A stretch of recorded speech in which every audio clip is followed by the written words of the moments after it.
ABP 24 news पर वक्त हो गया है फास्ट से भी फास्ट खबरों का। प्रधानमंत्री ने बताया देश में लोकतंत्र को लेकर उपदेश दिए गए। भारत का लोकतंत्र ऐसा नहीं है जिसकी इस तरह खाल उधेड़ी जा सके। भारत का लोकतंत्र आलोचना के लायक नहीं है। राज्यसभा में प्रधानमंत्री ने कहा देश में हर महीने 4 लाख करोड़ रुपए तक का लेन देन डिजिटल तौर पर हो रहा है। हम दुनिया के दूसरे बड़े सबसे देश मोबाइल निर्माता में से एक हैं।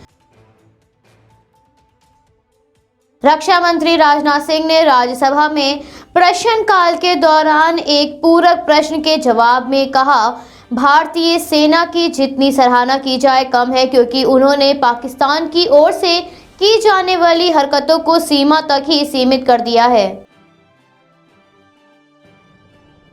सीपीआई महासचिव सीताराम येचुरी ने केंद्र सरकार पर आरोप लगाते हुए कहा 3 नए कृषि कानून देश की खाद्य सुरक्षा पर आघात हैं। ये कानून अगर बरकरार रहे तो अनाज का संकट उत्पन्न हो जाएगा। कृषि कानूनों का तो उद्देश्य ही अलग है, किसानों की मांग नाजायज नहीं है।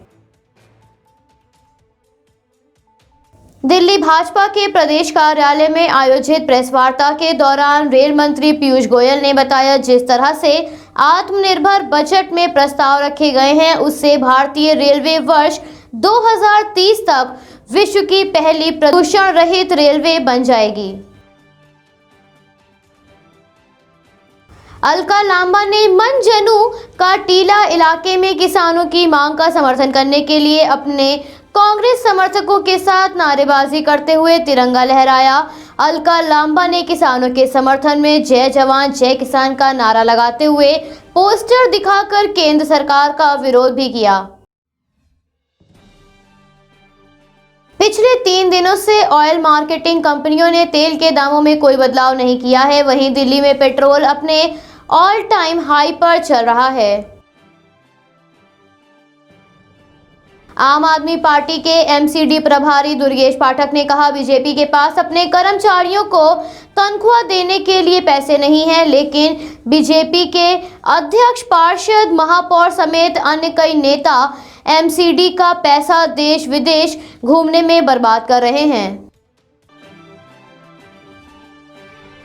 उत्तर प्रदेश में देवरिया जिले की पुलिस ने टिश्यू पेपर के नीचे छिपाकर बिहार तस्करी ले जा रही 530 पेटी शराब को एक ट्रक से बरामद किया। बाजार में इसकी कीमत 38 लाख रुपए बताई जा रही है। पुलिस ने इसमें ट्रक मालिक समेत 2 को गिरफ्तार किया है। पूर्वांचल को राजधानी लखनऊ से जोड़ने के लिए बन रहे पूर्वांचल एक्सप्रेस वे का काम 31 मार्च तक पूरा हो जाएगा। अप्रैल में पीएम मोदी इसका लोकार्पण करेंगे। एक्सप्रेस वे का निरीक्षण करने के बाद ये बातें मुख्यमंत्री योगी आदित्यनाथ ने कही। किसान आंदोलन को समर्थन देते हुए अमरोहा जिले में हरमेंद्र सिंह बने दुल्हा ट्रैक्टर का स्टीयरिंग संभालते हुए शादी में पहुंचे, जबकि पीछे पीछे आंदोलन के समर्थन में झंडे लेकर बाराती ट्रैक्टर पर सवार थे। बीजेपी नेता और पूर्व केंद्रीय मंत्री उमा भारती ने कहा उत्तराखंड में ग्लेशियर टूटने के कारण हुई त्रासदी चिंता का विषय होने के साथ साथ चेतावनी भी है। साथ ही उन्होंने कहा मंत्री बने रहते हुए गंगा और उसकी मुख्य सहायक नदियों पर बांध बनाकर पनबिजली परियोजना लगाने के खिलाफ थे। मुंबई दौरे पर गईं केंद्रीय वित्त मंत्री निर्मला सीतारमण को दिखाए गए काले झंडे। वहीं पुलिस ने प्रदर्शनकारियों को उस स्थान के निकट जाने से रोक दिया जहां वित्त मंत्री को जाना था। गुजरात निकाय चुनाव में लड़ेगी एआईएमआईएम। असदुद्दीन ओवैसी ने कहा हिंदू राष्ट्रवाद का मुकाबला भारतीय संविधान से करेंगे।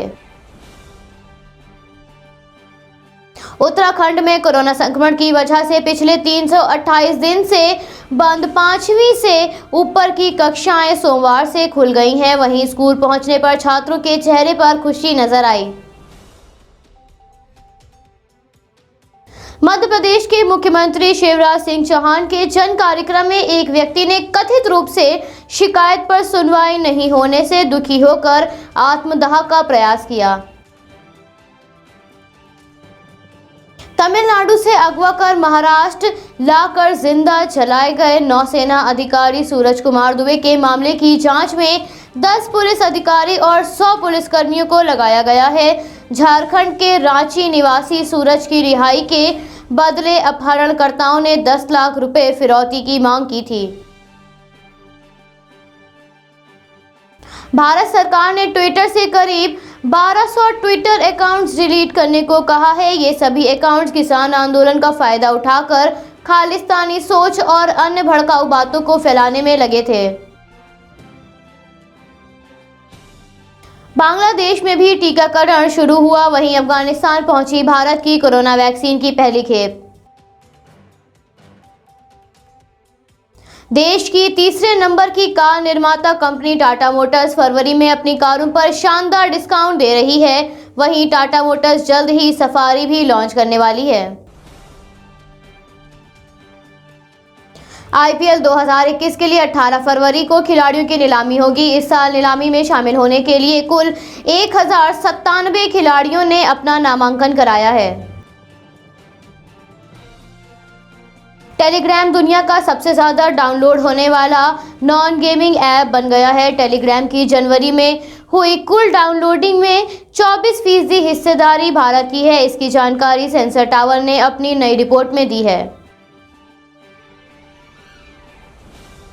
बॉम्बे स्टॉक एक्सचेंज का प्रमुख इंडेक्स सेंसेक्स 473.04 अंक की तेजी के साथ 51,204.67 के स्तर पर खुला।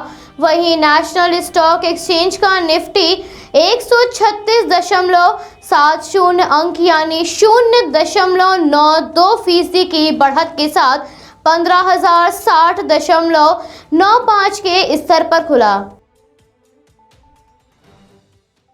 पाकिस्तानी सेना ने जिले के शाहपुर सेक्टर में नियंत्रण रेखा पर रविवार सुबह फेसिंग से आगे बसे गांव मंधार में मोटार दागे। इनमें से एक मोटार से गांव निवासी मोहम्मद काफिर खान के घर को नुकसान पहुंचा। वहीं घर में सो रहे परिवार के सदस्य बाल बाल बच गए। अमेरिका के राष्ट्रपति जो बिडेन ने कहा, चीन के राष्ट्रपति के शरीर में राजनीतिक हड्डी का अभाव है। हालांकि बिडेन ने यह भी कहा दोनों देश विवाद से बच सकते हैं। बिडेन ने अमेरिका चीन नीति को रीसेट करने के संकेत भी दिए हैं। Bureau report AVP 24 news Lucknow.